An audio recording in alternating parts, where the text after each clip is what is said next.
Patunayan mo, ganyang pa ring kabastos ang mga salita mo pagkaharap mo na kaming mga senador. Hindi ka namin uurungan. Tuloy ang hearing ng Committee on Women kahit wala ka. Mga kabayan, muling bumanat si Senator Risa Hontiveros dito kay Pastor Apollo Quiboloy matapos maglabas ang pastor ng audio file at magpa-interview sa Banateros vloggers. Sabi ni Hontiveros, total nagpapa-interview si Quiboloy sa mga vloggers, kaya dapat magpa-interview na rin siya sa Senado at wala siyang karapatan na siraan at bastusin ang Senado. Pastor Quiboloy, lumabas ka na sa lungga mo. Tutal, nagpapa-interview ka naman sa mga vlogger. Magpa-interview ka na rin sa amin sa Senado. Hindi naman na itago ng audio file ang takot ninyo mula nung umalingasaw ang katotohanan. Wala kang katiting na ebidensya laban sa aming mga matatapang na witnesses at wala kang karapatan siraan ang Senado at ang mandato nito. Samantala, tila nakakuha naman ng kakampi si Quiboloy mula dito kay Senator Francis Tolentino at sinabi niya na dapat sigurong igalang ang karapatan at desisyon ni Pastor Quiboloy.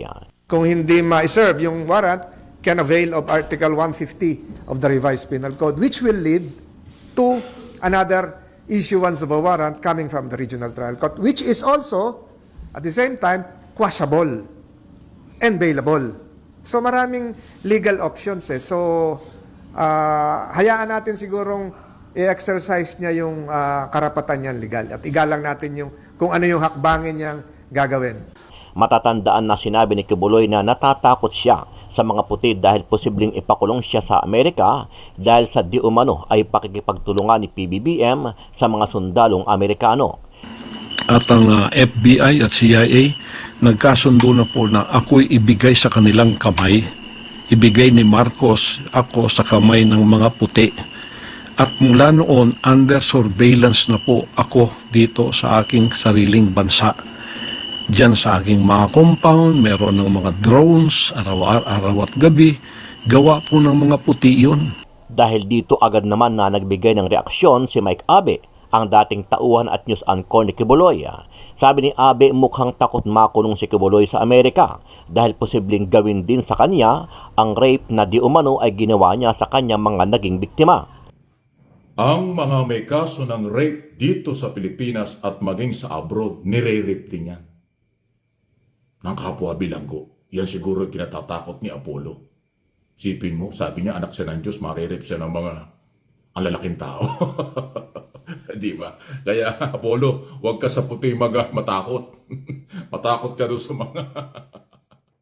Endgame dyan. Nangingialam po ang bansang ito. Ang bansang puti ang nangingialam sapagkat naging kasabuat na ng ating pamahalaan ngayon dito sa ating bansa. Kaya ang nasa likod po ng lahat ng ito ay ang mga puti. Ano ang masasabi mo dito, kabayan?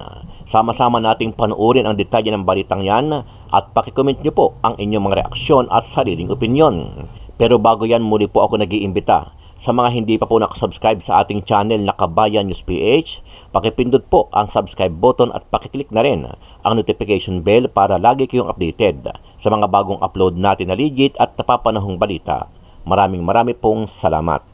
Muling inamon ni Senate Committee on Women Chairman Risa Hontiveros si Kingdom of Jesus Christ leader Pastor Apollo Quiboloy nung lumabas na sa kanyang lungga at harapin ang mga aligasyong ibinabato sa kanya. Ang hamon ni Hontiveros ay matapos na maglabas ng panibagong audio message si Quiboloy na iniulat ng SMNI News.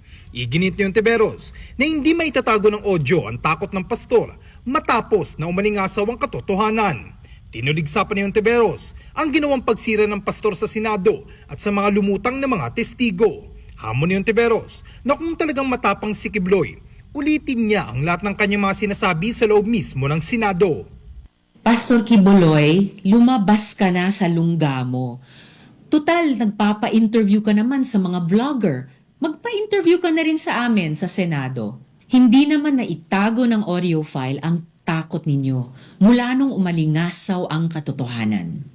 Wala kang katiting na ebidensya laban sa aming mga matatapang na witnesses at wala kang karapatan siraan ang Senado at ang mandato nito. Kung totoong matapang ka, ulitin mo lahat ng mga sinabi mo tungkol sa Senado. dito sa Senado. Make your words of record. Record your shameless audacity in history. Patunayan mo, ganyang paring kabastos ang mga salita mo pagkaharap mo na kaming mga senador. Hindi ka namin uurungan. Tuloy ang hearing ng Committee on Women kahit wala ka. Nanawagan naman si Senator Francis Tolentino na irespeto ang karapatan ni Kibuloy. Sa pulong balitaan, sinabi ni Tolentino na available naman ang mga kaso ni Pastor Kibuloy at maaari naman siya magpiyansa sa korte. Maaari rin anya maghain ng motion to quash ang kampo ni Kibuloy para mapawalang bisa ang warrant of arrest at hayaan na lamang ang mga abogado na ang gumawa nito.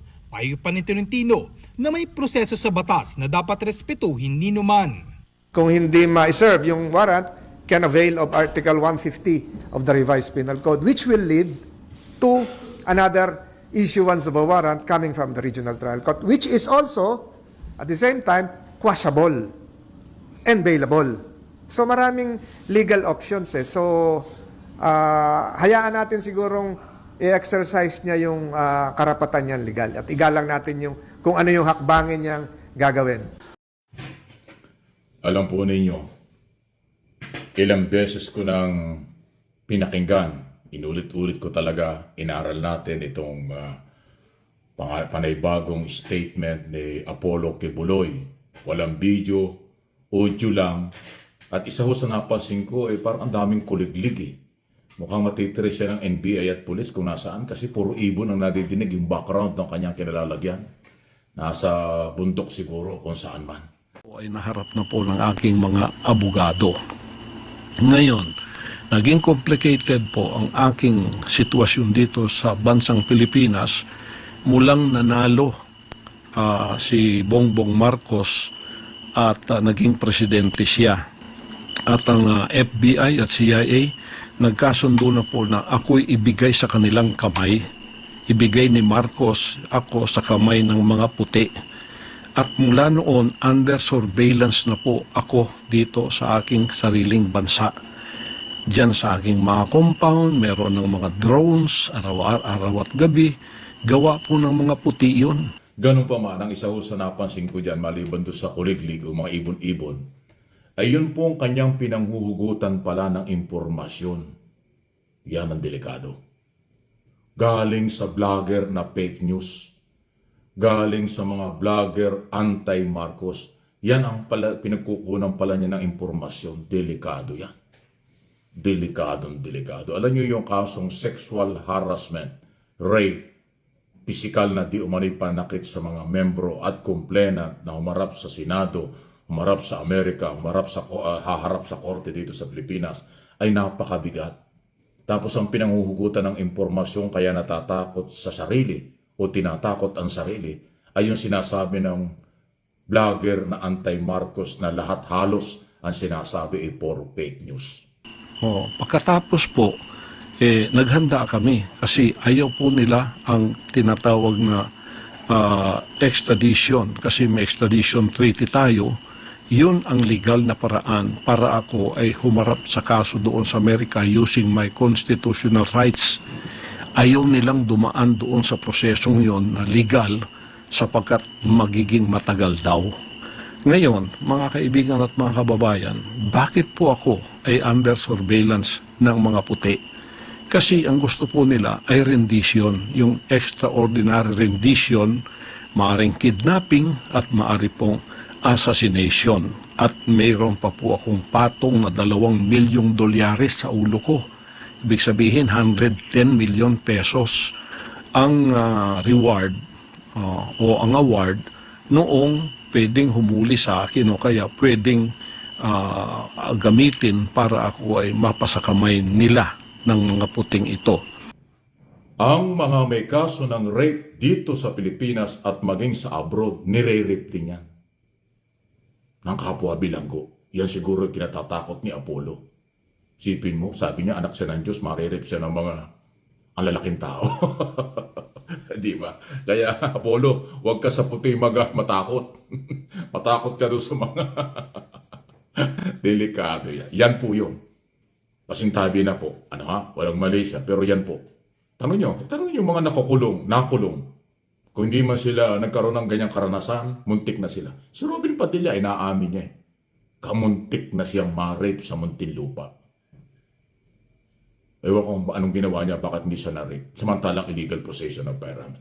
Kaya yung kasong rape, pang-aabuso sa kababayan, lalo na sa mga minor de edad, pag napatunayan, patay kang bata ka. Palagay ko yan ang kinatatakot.